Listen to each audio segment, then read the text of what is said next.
ఆదాయానికి మించి అక్రమాస్తులు. హెచ్ఎండిఏ చీఫ్ ఇంజనీర్ ఇంట్లో ఏసీబీ రైడ్స్.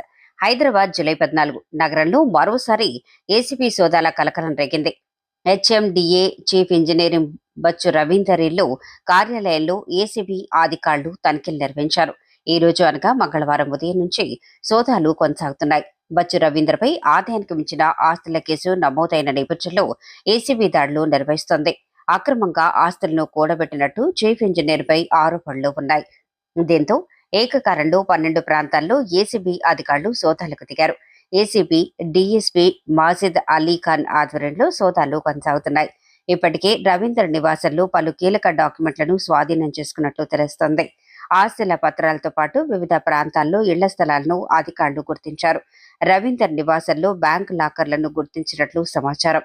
ఈ రోజు సాయంత్రం వరకు సోదాలు కొనసాగే అవకాశం ఉన్నట్లు తెలుస్తోంది.